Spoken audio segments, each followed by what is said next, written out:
On the air, the grill masters and fry masters are on site all day. Doors open at 3, and all veterans and active duty military qualify for drawings all day. We're getting it hot out the grease and hot off the grill. Sunday, May 26th at the Pack House. Michi.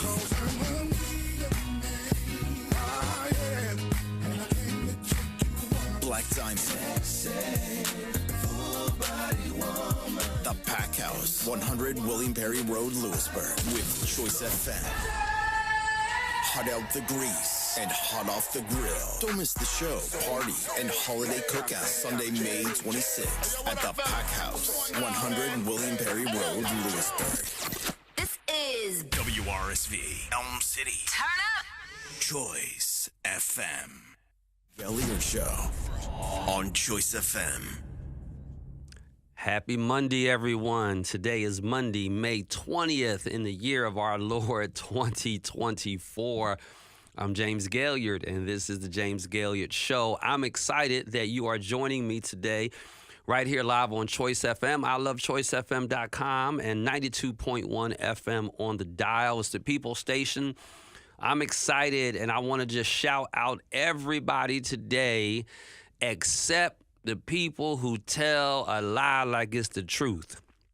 That's where I'm going to start today. So I'm going to put a pin in that for a hot minute.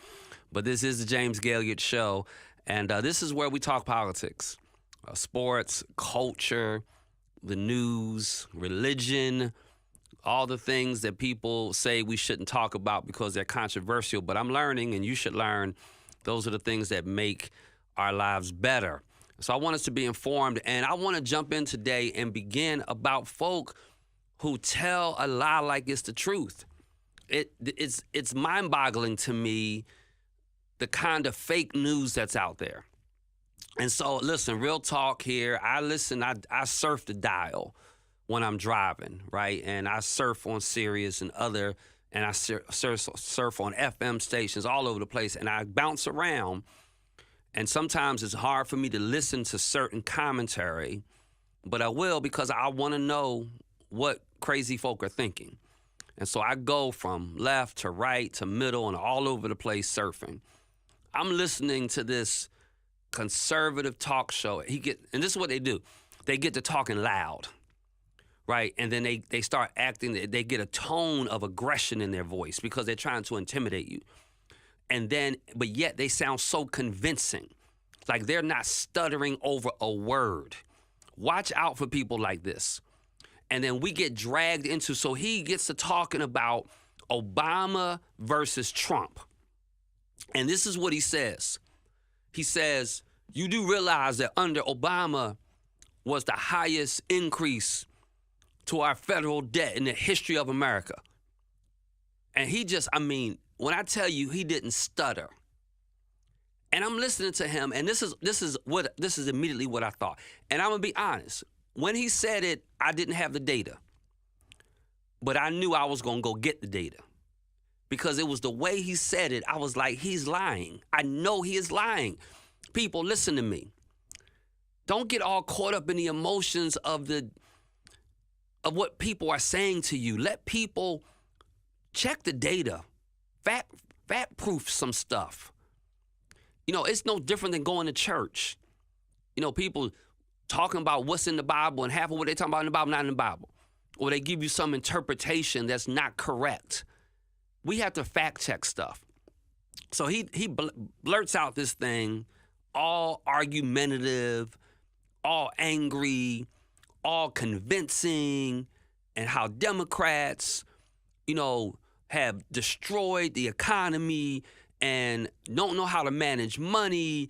And he's just going on and on. Now, let me be really clear. I think all of the federal government is wrong. Like I've always said, we need to run our federal government and our state government and our local governments like we do our homes. Like I don't get to run up, hundreds of dollars, trillions of dollars, thousands of dollars, millions of dollars in debt and then don't ever have to pay anybody. I don't get to do that. You don't get to do that in your house. Like I don't get to go out to eat at a restaurant and then not pay the tab and say the people that's going to sit at this table next is going to pay the tab. Because that's what we do to our children, right? When we run up all these trillions of dollars in debt, all we're doing is saying, I'm eating at the table, but I'm going to wait for my child to show up. They can pay for it. Or somebody else's child pay for it. So let me be very clear. I'm not in agreement about running up the debt. I don't care if you Democrat, Republican. What I disdain and what I'm calling out are people, particularly these conservative talk show hosts that are so convincing and they are lying. And they're banking on, this is what they're banking on. They're banking on, oh boy, I'm about to make some enemies now. They're banking on people not fact-checking. This is what they're banking on. They're banking on people not thinking. They're banking on people not bringing their brain to the conversation. That's why you do know, by the way, just throwing this in for free is just data that's available. 60% of everyone without a high school diploma, 60% of everyone without a high school diploma, how do you think they vote? They vote Republican. 60% of everyone with a bachelor's degree, how do you think they vote? They vote Democrat. What's the point that I'm making? That oftentimes these talk show hosts, these commentators, particularly on the far right, these conservatives, they are banking that people are not going to think. They're banking that people will not research the data. So here's the problem with what he said, and this is what I want people on my show to be able to do. I want you to be able to think through issues, people. Like, can we bring our brain to the conversation? So let's look at this logically. Trump versus Obama. How many years was Obama in the White House? 8. How many years was Trump in the White House? 4. Now, let me ask you a basic question.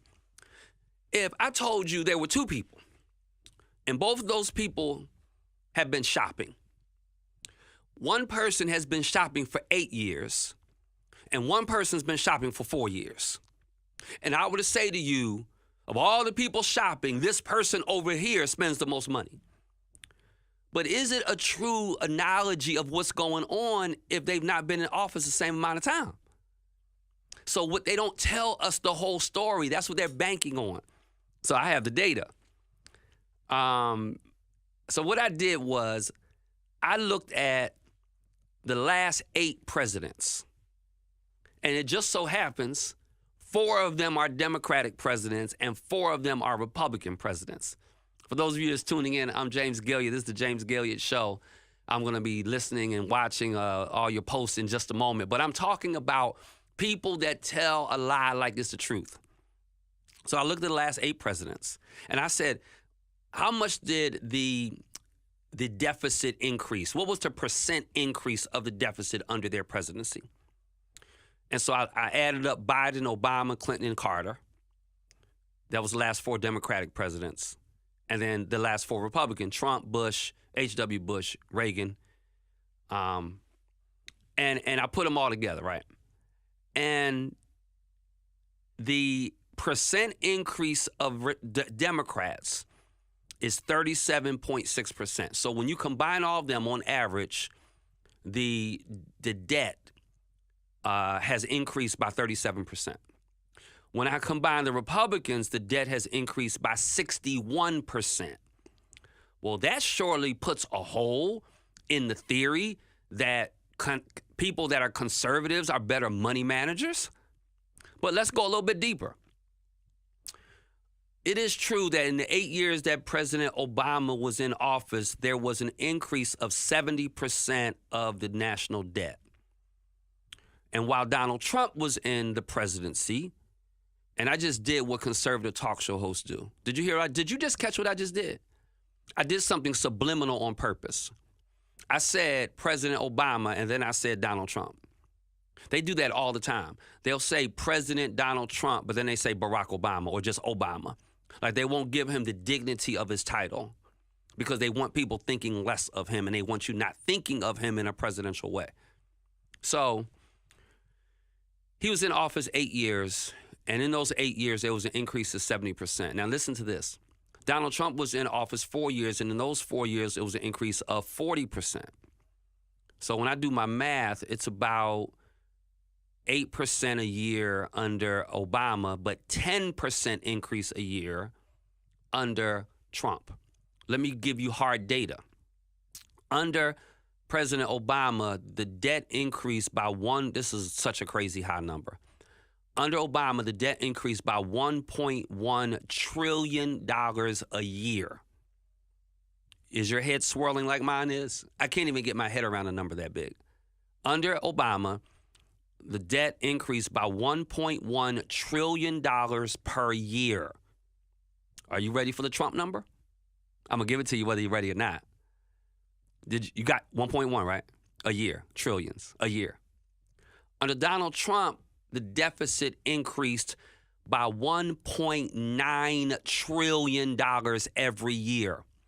1.1 trillion for Obama, 1.9 increase for Donald Trump. And yet here is this conservative talk show host blurting out with anger and venom and conviction that under Barack Obama, we had the highest increase ever to our federal deficit, our federal deficit, without giving all the data. And so here's my point. Whether you are listening to me or another personality on the radio, whether you're listening to me or another personality on social media, check the data, okay? Check the data. And so I wanted to start with shouting out everybody except Andrew Wilkow and the Wilkow majority who seems to not be able to tell the truth. That's right, I called his name out and just insist on, with anger and venom, telling a lie like it's the truth. That's a good word for preachers. If we're going to get up on Sunday morning and tell the truth like it's the truth. And just speak out the truth. But don't open up. And see, part of telling a lie like it's the truth is not giving all the data. Putting out something and not putting it in context. Like the first example that I gave. You can't compare 8 years and 4 years. Those two things don't look alike. Hello, somebody. So be careful. Don't grab all of your news from one outlet, from one source, from one paper. That's what makes us so divided. People who think far right, they're getting all of their stuff from Fox News. Like we have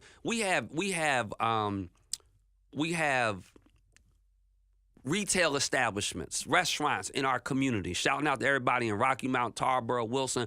If I go in your establishment, every time you go in there, you have on Fox News, I can promise you won't get any of James Gailliard's money. Because I know you're so narrow-minded. I could see if, you know what, we're going to do an hour of CNN, then we're going to do an hour of Fox, we're going to do an hour of MSNBC. I can vibe with that. We're going to do an hour of Progress Radio, an hour of Patriot Radio, and an hour of POTUS. Okay, I can get down with that. But we're allowing people to suck us in an emotion because what they're doing is planting a seed of what they think we want to believe. And when we hear it, it then just confirms what we were thinking, and we never realized it was a lie. So shout out to everybody today on the James Gailliard Show, except the folk that know how to tell a lie like it's the truth. All right, let me shift gears with us today. And I'll look at your comments in a minute, but let me shift gears with us. Y'all, I'm not one of those like judgment, condemnation, gossipy. I don't just rock like that. I don't even go like chasing after the news trends and all that, but I know I want to talk about some of it because you care about it. I'm heartbroken. Did y'all see the video that was released with Sean Combs, with P. Diddy, and Cassie Ventura? I mean, before I even get into that, can I just say to some woman, and it could be a man too, but it's largely women by the percentage. If you are in some situation of domestic violence, some man is beating you, raping you, manipulating you, sis, I want to pray God gives you the courage to get out. I have daughters, and I don't want that for my children. I don't want it, and I don't. So my mind was heartbroken over this. First of all, I'm heartbroken that it got released. What was it, 2016? So what's that, 8 years later? Here's this woman married, 2 children. Now, depending on the age of her daughters, they have to worry about their mom all over the news with Sean Combs in a hotel in a room, coming down out the room, literally beating her, kicking her, punching her. What? So, no respect for any man that puts hands on a woman. Period. And I was shopping recently, and there was a couple in line behind me. They were I was returning something, and they were too. It was at Lowe's. And she went to help him. And when I tell you, he flat out cursed her out. I was in astonishment because I guess I've been so detached from this, I didn't realize how much of a real thing this is. Calling her all kinds of mother MFers, and I mean, it was just unbelievable. And I thought to myself, man, if he is talking to her like this in public, I can't imagine what in the world. And I felt so helpless. And I'm watching this video, and then, then here comes Diddy with his, I take full responsibility for my actions. Well, first, how you take full responsibility for your actions and you don't even apologize? You don't even call nobody name, right? So, talking about I've gone to rehab. And let me be really clear. I'm not suggesting he may not need to go to rehab. Evidently, something wrong. And so this is not so much about Diddy bashing for me as it is about how do we get the message across to the Cassie Venturas of the world that no career, no advancement, no man, no amount of money, no amount of prestige, no amount of bling or drip or whatever it is that's being offered is worth a man putting his hands on you. And if I have young women, especially, it could be older women. If you're listening to this show, I had no idea talking about domestic violence. I just want to talk about this video, but you can't talk about the video and not talk about domestic violence. And so Diddy post a video Sunday morning. If you've seen it, he's looking directly into a camera. And then he starts talking about the difficulty of reflecting on some of the darkest times in his life. And he talks about how effed up a man. Yes, sir, you were, and probably still are. He talks about hitting rock bottom. And I'm not suggesting, look, I'm a pastor, and at the end of the day, I do really want everybody thriving. So he ends the video with an apology, says, I'm sorry, talks about him being committed to be a better man. And he says, I'm really sorry.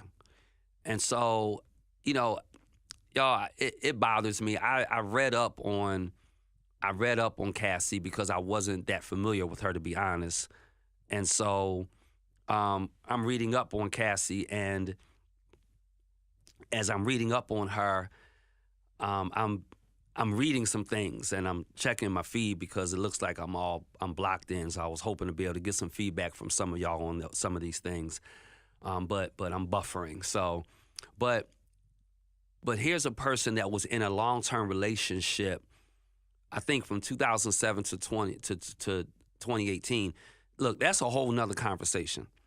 That's a whole nother conversation. Like, if you and I are, look, sis, if you're in a relationship with a man for 10 years, 11 years, 12 years, he can't marry you, that's not a relationship you need to be in. And so she files, a lawsuit way after the fact, and she alleges a 10-year-long, did you hear this? A decade-long cycle of abuse, a decade-long cycle of violence, a decade-long cycle of sex trafficking. This is craziness. Decade-long of sex trafficking. And, 10 years in a relationship, and this is what somebody has to endure. And so she filed a lawsuit, and then, of course, they settled. Of course, Diddy claimed none of it ever happened. And now here comes the video release eight years later, showing that clearly it happened. And so, this really raises flags for us. And I want to just encourage people that might be in this situation to just get out, that there are resources available. Matter of fact, I'll post some things after I'm off the show on Facebook with some resources that can help you. And I want to encourage brothers. Bruh, man, if you got to put your hands on somebody, put your hands on another man. Why you gonna put your hands on a woman? Speaking of hands on a man, did y'all see that video with the brother whose daughter, I think she was like 7 years old, was being bullied by another classmate or something, or someone else in the school? So the dad goes to the school, writes letters, talks to the family, all of that. And like his daughter kept coming home bullied. And dad was like, you know what? He gets his friends, I think it might have been his brothers, and literally he does a video talking about how they put hands on the father. It was like, you know what? You bullying my daughter. You having your daughter's bullying my daughter. I tell you what, I'm put hands on you. Now listen, let me tell you something. I'm not an advocate of violence in any sense at all. People do some wild stuff over their children, and people will do some things they didn't even expect doing. If you out there, what do you think about that? Like, I feel like as parents, we are responsible for our children who are in our home. And I think, there needs to be, harsher laws even. That, when your child is out there, doing dumb and doing the most, and they're your child and they live in your home, there ought to be a level of responsibility that the parents have to will for that. And I know the child has free nature and all that, but oftentimes it's a byproduct of what they're getting in their homes, byproduct of what they're seeing in their homes. And I do find myself, though, praying for that child, because I'm wondering, well, that child's going to school bullying somebody, or are they out there, are they being bullied inside their home? And so we're living in some wild times, y'all. We're living in some really wild times. And I just, again, I just want to encourage you to get all the help you can get. When I come back, I want to jump in. I talked a little bit about Diddy. I talked a little bit about people that tell a lie like it's the truth, and particularly these conservative talk show personalities that are just over the top with their lies, and a little bit about the brother who, as a matter of fact, the video, the guy says, I'm out here doing the work of the Lord. And I was like, there you go, having to put the Lord in it.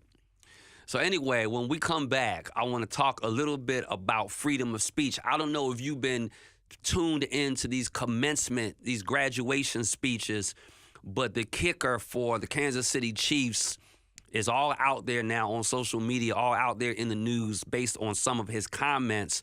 And then when we move from that, I want to have a whole segment on free speech. And I want to talk about that. I want to talk about a bill that's in the North Carolina Senate Judiciary Committee right now. And then I want to close out the show on this craziness in Congress and civil discourse between Congresswoman Crockett and Congresswoman Green, and I want to talk a little bit about this. So this is James Gailliard. You are watching and listening to the James Gailliard Show right here on Choice 92.1 FM. After we pay a couple bills, we'll be right back. Go ahead and share this with somebody. The James Gailliard Show on Choice FM. Pop's Diner, 132 South Church Street, Rocky Mount. Juicy burger, hot, delicious wing, yummy spaghetti, and the first pizza to ever be served downtown Rocky Mount. Hot, delicious pizza and more at Pop's Diner. Pop's Diner for hot dogs. Pop's Diner for lunch. Open daily from 11 till 7 p.m. City workers get the Pop's hookup. Pop's Diner, open from 11 a.m. to 7 p.m. Wings, pizza, burgers, spaghetti, salads, and more. Hot, fresh, and fast at Pop's downtown Rocky Mount. Open 11 a.m. to 7 p.m. Monday through Saturday. Hot out the grease and hot off the grill. Memorial Day celebration, Sunday, May 26th at the Pack House. Get your $25 advance tickets on Eventbrite.com. Search Pack House, Hot Out the Grease, and Hot Off the Grill. Sunday, May 26th at the Pack House. Choice FM family, it's the DOC on WRSV here with everybody's favorite cousin Kira. How we doing? We're doing wonderful. Wonderful. I love to hear it. I hear you're putting people behind the wheels of brand new automobiles or used. Talk to me about how you do this. All they gotta do is call me. We're gonna sit down and have a conversation about what you want, the car you want, the payment you can afford. If there's anything that's blocking you, I am a really good, I teach classes on credit. So if you have a score and it's under 600, you should be calling me anyway. And even if your score is over that, my 7s and 800s, I can save you some money. So, you can get 5 or 6%. I might have a way to get you 0%. So I know a lot about money and I know a lot about cars. So I'm trying to help everyone that calls. We love to hear it. Choice FM family, you have to tap in with our cousin Kira. She's going to hook you up with that new automobile or that used automobile that you've been looking for the longest. What's the website one more time? Ask Cousin Kira. And that number for the folks in the back. 919-275-5372. You know it's People Station, Choice FM. Cousin Kira, we appreciate you. I love you back. The James Gailliard Show on Choice FM. Pastor G, this is James Gailliard, and welcome to the James Gailliard Show. We're talking politics, religion, news, pop culture, all the things that are happening in our society. Today is Monday, May 20th. Shout out to my wife, Angela. This is her birthday today, so appreciate all of you and the love that you've been giving her. I want to shift gears a little bit. Harrison, first of all, let me just say this. I'm going to go ahead and give a free plug. I love listening to, this is something most people don't know about me. I really enjoy watching and listening to commencement speeches. Like, I love a great commencement speech. And you know me, I will also call out a bad one. I'm not going to do that again. I already put enough shade on some certain graduations, so I'm going to let that go. But I also love really great graduation speeches. And there is a professor, first of all, shout out to Clark Atlanta University, right? Now, that's saying a lot coming from a Morehouse guy, but let me just tell you real talk. The Atlanta University complex, of where I was educated, we talk, a lot about, A&T, and rightfully so, being the largest black institution of higher education in the country. But what's not talked about is the Atlanta University complex. And Atlanta University complex has, when you put the entire university system together out there, it is actually the largest campus of black students anywhere in the world. And so you've got Morehouse College, you've got Atlanta University, you've got Spelman, you've got Morris Brown, and you have Clark Atlanta. I'm a Morehouse guy, but let me tell you this. I think one of the best kept secrets in the country is Clark Atlanta University. It is an outstanding university. Let me tell you what I based that on. I based it on my interaction with the graduates. Like, there are certain schools that you just don't meet a bad graduate. And let's be honest, there are certain schools where you're like, oh, you went there, I'm not surprised. Like, I can tell. But there's some schools that you just don't, and the graduates you meet are just impressive. Morehouse is one of those schools. It just is. But Clark, I'm going to tell you another school for me like that is Hampton. Hampton is like that for me. So Clark Atlanta is like that. So I want to shout them out because they didn't bring anyone from the outside. They let one of their own professors give the keynote, give the commencement address. Daniel Black, Dr. Daniel Black. You want to treat yourself to 15 good minutes? Listen to Daniel Black's commencement speech at Clark Atlanta this weekend. Notice I'm not shouting out Biden in his speech at Morehouse. I'm going to get on that in a different show. But you want to hear Dr. Daniel Black. I just finished reading his book, Black on Black. And, not just finished reading. I probably read it about 6 months ago. But, man, what a great speech. The opening is awesome. The close, it's just a great speech. So Daniel Black, Dr. Daniel Black, PhD, African-American history professor at Clark Atlanta, gave the commencement address. Fire. So we're on this issue of freedom of speech. Harrison Butker, or Bootker, I'm not exactly sure how you pronounce his name. He gives a commencement speech last week at Benedictine College. Now, this guy is the kicker for the Kansas City Chiefs. And he is hyper conservative, and I'm not mad at you about that. But he winds up in a real social, cultural kind of speech. And it really upset the students. Not only did it upset the students, but it raised a flag for me about how we deal with free speech in America. Because here's the deal. He had the right and has the right to say everything he said. And I'm going to get into some of that. But here's my issue.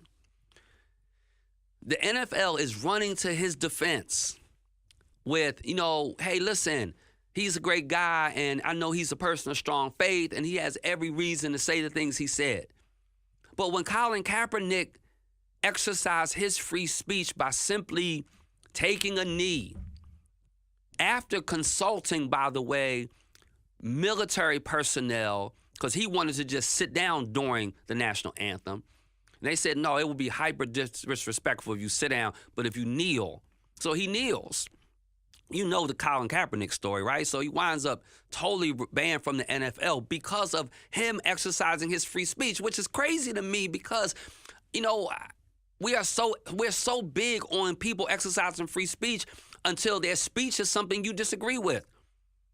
Like, somebody gets to flag the Confederate flag as an expression of their free speech, but I don't get to kneel down over the American flag as my free speech.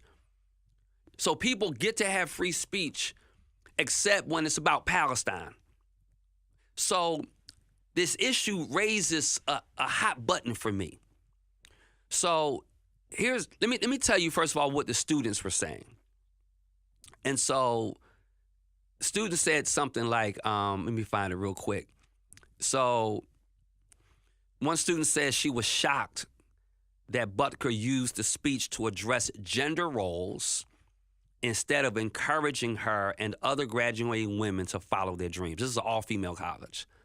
So here he is at an all-female college using this opportunity to speak to the graduates to encourage them in the next phases of their lives. And he's talking about gender roles. One student says, my jaw dropped at one point.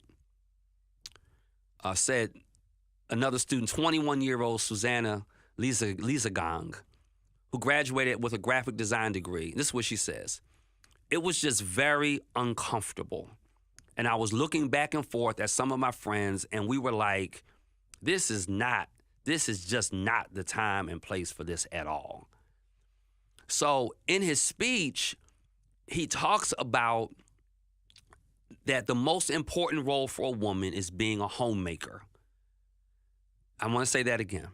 The most important role for a woman is being a homemaker. Now, first problem, now let me be very clear.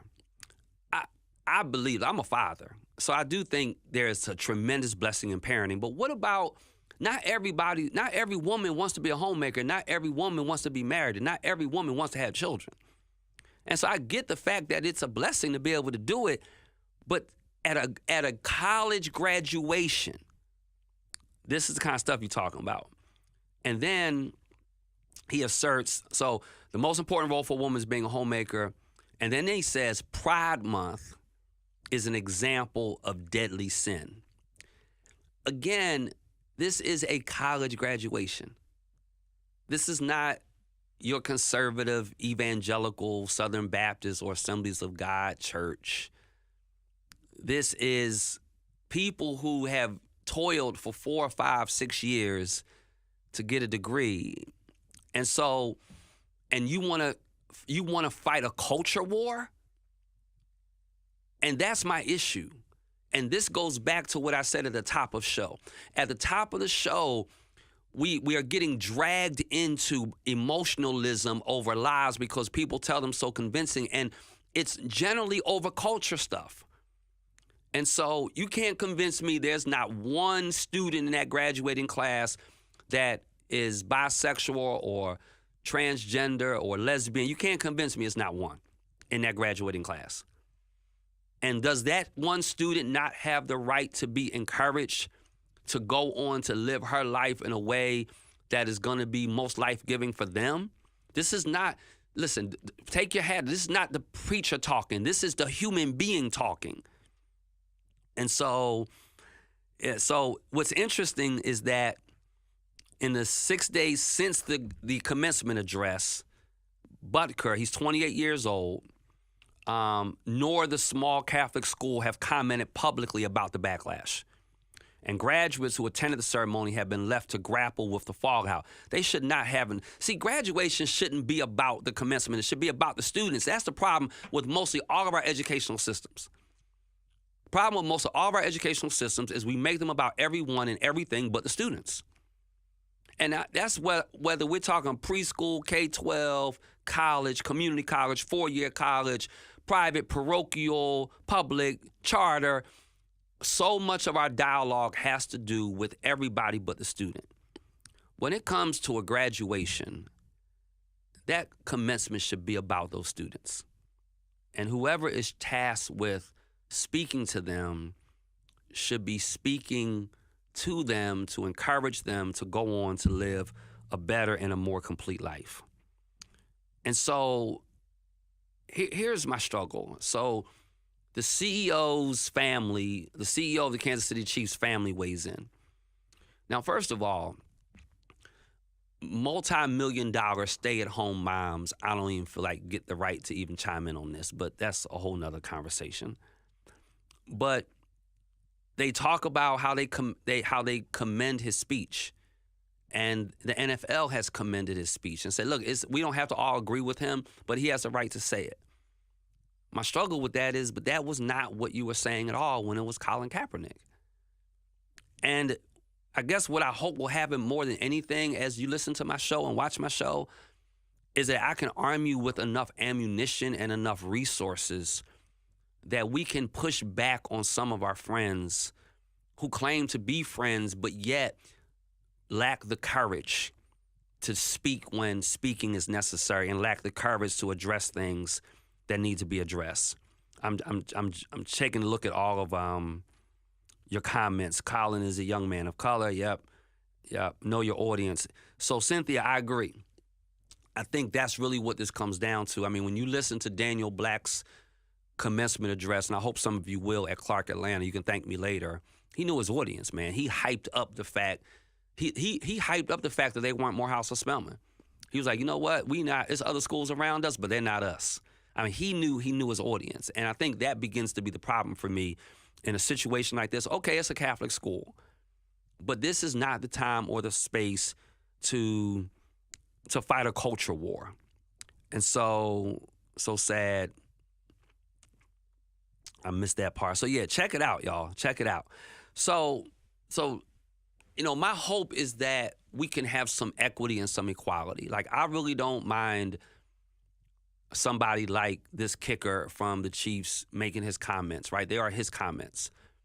But if you're going to make those comments, then someone else that may have some negative position towards America or whatever have the right to also make their statements. You know, I was watching a basketball game last night, and they let them play they let them go all in. And they let them, I feel like the refs called a decent game. But I oftentimes don't feel like refs call a decent game. And the only thing that I really want of a referee is I want you to call the game the same on both sides. Both sides of the court, both sides of the field. However you call it, call it. But if it's going to be a foul for one player and you call it a foul, then it's got to be that for another player. And then if you decide not to call it and it's a no call, then it's got to be a no call. And that's my issue. I think what is creating tremendous division in our country here in North Carolina, Raleigh, Durham, Chapel Hill, Roanoke Rapids, Wilson, Rocky Mount, Tarboro. What is creating tremendous division is that here it is. We have the same word but a different dictionary. So we use the expression free speech, but then we want to use it in a different way based upon the person's color, their gender, their ethnicity, their education. So speaking of free speech, what says you about this issue of free speech? So speaking of free speech, let's talk about our North Carolina General Assembly. Folk, you know I'm going to say it every show, voting matters. There are people, I want you to remember this. There are 10.5 million people in North Carolina. Of those 10.5 million people in North Carolina, from a general statute legislative perspective, there are 151, 100 and, what are my numbers? 120, 50, 171.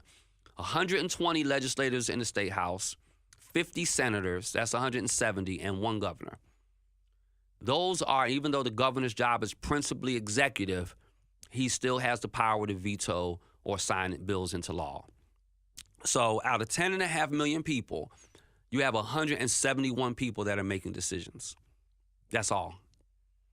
That impact every area of your life and my life. So what's happening?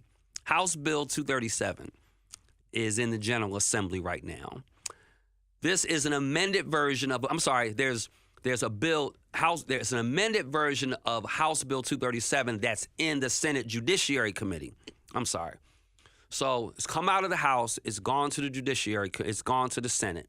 I've told you on this show before, but I want you knowledgeable, because you don't really know a thing until you can share it with someone else. You don't know a thing until you can teach it to someone else. Did you hear that? I don't know a thing until I can teach it to someone else. Sometimes I spend moments of repetition on the show because I want you to know a thing in such a way that you can teach it to somebody else. So in order for a bill to become law, it starts in one of two chambers. There are two chambers, the House and the Senate. It starts in one of those chambers, and then once it goes out of that chamber, it gets voted out, it goes to the opposite chamber. This bill started in the House. It got sent over to the Senate. Once it gets sent over to the Senate, it gets read in, and it goes through committees. Now this bill is in the Senate Judiciary Committee. It's House Bill 237. Let me tell you what this House bill is. Are you ready for this? This goes to show you how people have differences of viewing free speech. This House bill, and at first you may not connect free speech to this. This House bill will prohibit, that means make illegal. You can no longer do it. Listen to what I'm about to say. It's going to prohibit the wearing of masks in public. I can't make this stuff up, y'all. We have people that come to our church right now, post-COVID, that wear masks because they have a high propensity towards sickness, or they don't want to get contracted with COVID again. This House bill, literally, are y'all hearing me? This House bill would literally prohibit the wearing of masks in public. So let me share a little bit about the bill with you. As you can imagine, it's very controversial. This bill, which would also, now listen to this. This is how they get bills all crazy. It would also increase criminal penalties for those who commit crimes while wearing a mask in public. I'm not talking about hoodie. I'm not talking about some big old ski mask. I am talking about the kind of mask that people put on because they have COVID, or because they don't want to, the truth of the matter is, if you've ever been out somewhere in public and people hacking and coughing all over the place, can you imagine people who are have immune issues? So the bill would increase criminal penalties for those who commit crimes while wearing a mask in public. And the reason they're doing it, this goes to the free speech argument. It comes in the wake of protests that have erupted on college campuses across the country in response to the Israel-Hamas conflict. So because college students are expressing, and listen, I have some very specific opinions about this conflict. But what I do believe is that people have the right to express their First Amendment right of free speech. Now, we can get into some of what protests look like. I mean, we've got to talk about some of that.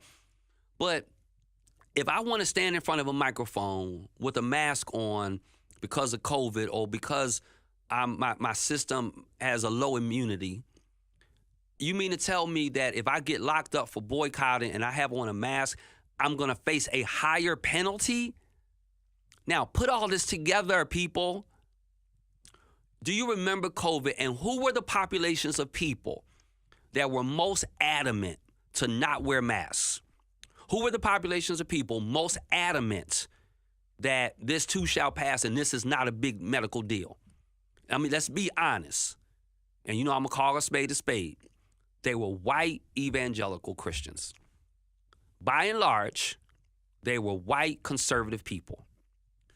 So that means they are less likely to wear a mask in public anyway. So what this bill in essence does is it creates harsher penalties for a population of people that are not white evangelicals. And this is what happens this didn't happen 10 years ago, 3 years ago, this week. So the legislation would also create a new offense for blocking traffic.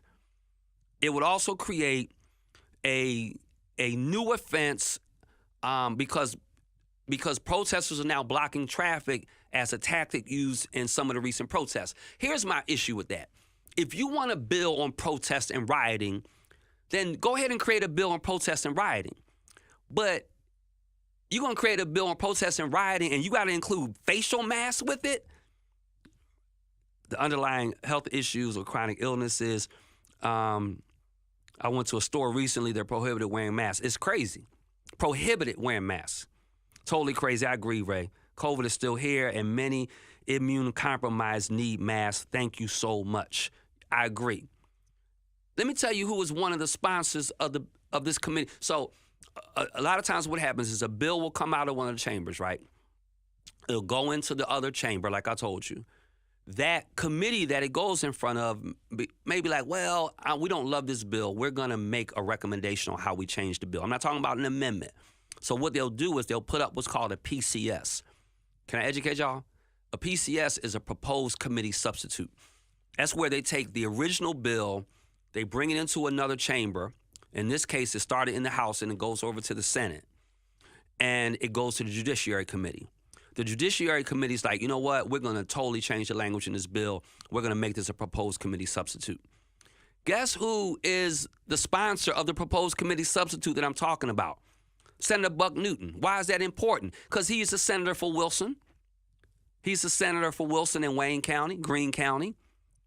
So he's saying that his proposed committee substitute is aiming to reinstate a law that existed before the COVID-19 pandemic.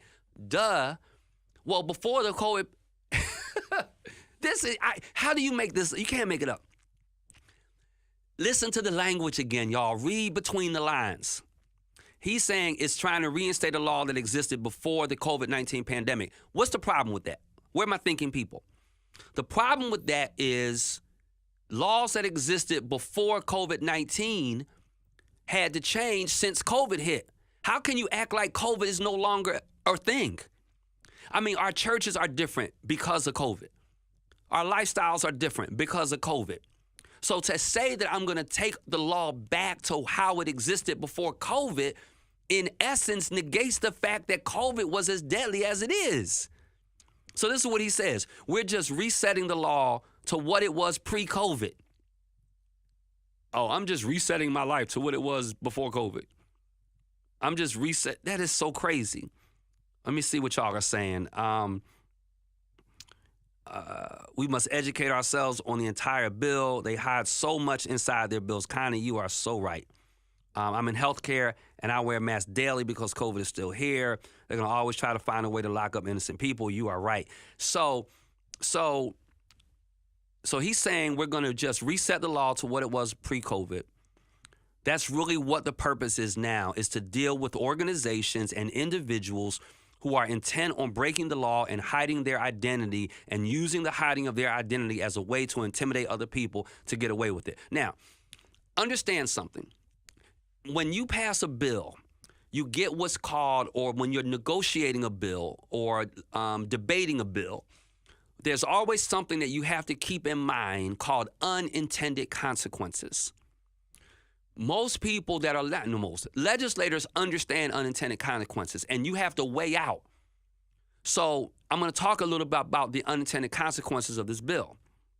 So what it goes on to say is that laws dating back to the 1950s that were enacted, at least in part, as responses to groups like the KKK, prohibit wearing a mask in public in North Carolina with exceptions. Those exceptions were expanded during the COVID-19 pandemic, and rightfully so, because we had the COVID-19 pandemic and COVID is still here.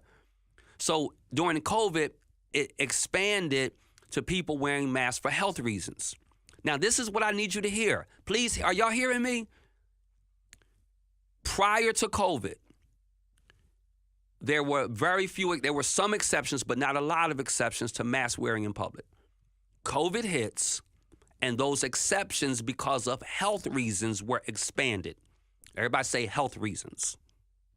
Everybody say health reasons. Not boycott, not protests, health reasons. Senator Buck Newton's bill would remove the health reasons. Did you hear that?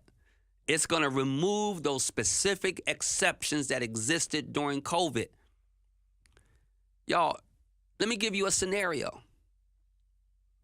To Ray's comment, that fancy word that Ray gave, immunocompromised, I think it was, immunocompromised. That's an example of a provision that's there since COVID. You have an 80-year-old grandmother. She has to go to the grocery store, but she's immunocompromised and she's a little nervous about being out in public. So she puts a mask on when she leaves her house. Under this bill, she can be arrested for wearing that mask. I want this just to sink in. So as a result, you have lawmakers and advocates from a lot of organizations that are criticizing the bill. And they're trying to, listen, first of all, it's one thing to try to restrict protest activity. I have a whole another set of positions about that because I do think people take First Amendment rights too far, and I believe in the First Amendment right? But let me give you some examples. This bill is clearly in response to the recent protests on college campuses against Israel's military campaign in Gaza. So you've got the North Carolina for the People action against it. You have people who are fighting because it's an anti-protest bill. Hey, y'all, if you're just tuning in, this is James Gailliard. I'm hitting all the stuff today on the James Gailliard Show. I'm talking about people that tell a lie like it's the truth. I hope you'll share today's show. I'm talking about P. Diddy and domestic violence, and I've been talking about freedom of speech and some of these commencement speeches. And so, though he acknowledged concerns about public health, Newton said, that's Senator Buck Newton. I said his name. I want you to be able to say his name. He represents Wilson, folk. That's what happens when you don't vote. You get a Senator Buck Newton. Newton said he believes some are, quote, stoking fears. So is that what we're doing? Stoking fears about the law and exploiting COVID-era laws that allow mask wearing as an excuse to hide their identity. Let me ask you this. Ray, you're a nurse, someone else who puts their mask on. When you put your mask on to go in front of a patient, when you put your mask on because you go to church, you really want to be in the room, but there's some people coughing. When you put your mask on, when you're out in public because you don't want to catch a cold or you don't want to catch COVID, do you put your mask on because you're trying to hide your identity? I have yet to meet a human being that puts a mask on because they're trying to hide their identity. But Senator Buck Newton says that's why you put a mask on. Like, healthcare professionals should be livid over this. Livid. And so, he says, we didn't see Granny. Listen to this foolishness. We didn't see Granny. I told you, I gave the example, Grandma. We didn't see Granny getting arrested in Walmart pre-COVID. I don't think we're going to see that when we pass this law. I don't think. But here's the reality. With the bill, under the new law, Granny can be arrested. That's the question for Buck Newton. It's not about what you think, sir. Can she be? And you know and I know the answer is yes. Appreciate the shout out to my friend, Senator Sidney Batch. She's a Wake County senator, super smart. She's a social worker, an attorney, fierce fighter, and she is pushing back hard on this bill. She says that as someone who was immunocompromised, that's the same word you use, Ray, immunocompromised. For you don't know, she is a breast cancer survivor, and she had to come to the General Assembly during COVID. She was masked up, and she had to go through medical treatment. As someone immunocompromised during medical treatment, she opposes any provision that makes mask wearing more difficult for people with health concerns. This is craziness. For those of you who are keeping up, that is the proposed proposed committee substitute, the PCS, for House Bill 237 that's in front of us in the North Carolina General Assembly. Listen, y'all, we have work to do. This is why we need to be voting. This is exactly why we need to be voting. Let me just say this last thing about it. She says, I don't think this is stoking the fears of individuals who walk through this world compromised through no fault of their own. And she's exactly right. If you're born unhealthy or you've developed some type of disease and you're unhealthy, we should not be attacking them in the General Assembly and making their life more difficult. Hey, this is James Gailliard. You are listening and watching the James Gailliard Show. I got one last break and then we'll close out today. We'll be right back. The James Gailliard Show on Choice FM. Attention all food lovers. Are you ready for a magnificent Monday like never before? It's time to indulge in the mouth-watering delights of Magnificent Concessions. Experience the magic of our world-famous funnel cake, freshly made and bursting with flavor. But that's not all. It's just a little taste of heaven. Magnificent Concessions has been hard at work crafting new treats just for you. From savory sensations to sweet surprises, we've got something to satisfy every craving. Forget waiting for the fair to enjoy fair food. Magnificent Concessions brings the fair to you right here, right now. Find us on streetfoodfinder.com or follow us on Facebook and Instagram at Magnificent Concessions for updates on our latest creation. Make your Monday truly magnificent with Magnificent Concessions. Don't miss out on the fun. Join us and treat yourself to a magnificent Monday. Remember, it's more than just a funnel cake. It's the taste. Hot out the grease and hot off the grill. Memorial Day celebration at the Pack House. Yeah, boy. On stage, Michi. Let me see you shake a tail. And Black Diamond. True love.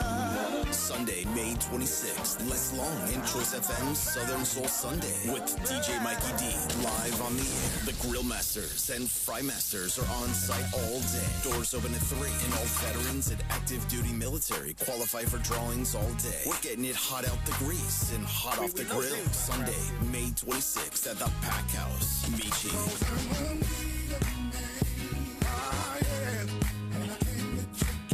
Black Diamond. The Pack House, 100 William Perry Road, Lewisburg, with Choice FM. Hot out the grease and hot off the grill. Don't miss the show, party, and holiday cookout Sunday, May 26th at the Pack House, 100 William Perry Road, Lewisburg. Pop's Diner, 132 South Church Street, Rocky Mount. Juicy burger, hot, delicious wing, yummy spaghetti, and the first pizza to ever be served downtown Rocky Mount. Hot, delicious pizza and more at Pop's Diner. Pop's Diner for hot dogs. Pop's Diner for lunch. Open daily from 11 till 7 p.m. City workers get the Pop's hookup. Pop's Diner, open from 11 a.m. to 7 p.m. Wings, pizza, burgers, spaghetti, salads, and more. Hot, fresh, and fast at Pop's downtown Rocky Mount. Open 11 a.m. to 7 p.m. Monday through Saturday. The James Gailliard Show on Choice FM. People, y'all, it's wide open in here today. Are y'all hearing this show today? Cynthia says, what's the question? So my brother-in-law, this is Karen's question, Karen's question. So my brother-in-law, who is on dialysis and needs a mask for protection against a lot of airborne viruses, can be arrested under this bill. Yes, ma'am. Y'all, honestly, how hard is it to keep that provision? How hard is that? You still can do everything you want to see. They do the most. They do the most. This is why you have to vote. Because they will get in office and do the most. They will do stupid. And so Senator Sidney Batch says, my issue is that we are removing, and listen to this, we are removing the specific section that gave people who are immunocompromised or people who were sick and just care about the community. Someone walking around with tuberculosis wants to wear a mask to protect everybody else, and with this bill, they're no longer able to do that. You know, somebody who's literally on cancer, on chemotherapy, and, you know, they keep a mask on their face because they're compromised. And this bill would not let them do that. Senator Natasha Marcus from Mecklenburg says no one wants to see a grandmother arrested for wearing a mask. The fact, though, is that this would criminalize that process. It will criminalize mask wearing. She adds that wearing a mask in public is life or death for some people. stated plainly, your bill will make it illegal to wear a mask. So you've got Disability Rights North Carolina, you have Emancipate North Carolina, you have the ACLU. All of them are speaking out against this bill. And the reality of it is that it's really part of a broader attack on democracy. We're starting to see within our own General Assembly that lawmakers who are supporting attacks on the right to protest are also leading efforts to make it harder to vote and to participate in the legislative process. You know, NAACP chimed in on it. They say it's a dangerous bill that threatens the fundamental rights to protest in North Carolina, that the legislation seeks to impose severe penalties on protesters, particularly targeting those who block traffic or wear masks. See, here's my issue. Why are we having this combined conversation? Like, don't have immunocompromised people and mask wearing in a protest bill. But that's what they're doing. And that's what's going on in our General Assembly. And that's why we need to vote. I hope today's show was helpful. I hope you learned something. I hope it was informative. I hope I rattled a few feathers and got us thinking about some things. I hope you'll share this. And I hope that you'll be back with me next week. I didn't get a chance to jump in with this whole debacle with what's going on in Congress with Representative Jasmine Crockett out of Texas and Representative Marjorie Taylor Greene and this whole conversation. We're going to deal with that next week. I'm going to put a pin in this for next week, and we're going to talk about some of that dialogue and this whole beach blind, bad-built, butch body, and fake eyelash conversation. We'll be back at that next week. Hey, thank you for watching. Thank you for listening. This is James Gailliard, The James Gailliard Show. I'm out of time, but I'm not out of talk. I'm out of clock, but I'm not out of content. I'll see you next Monday. The James Gailliard Show on Choice FM. This is WRSV, Elm City. Turn Up. Choice FM.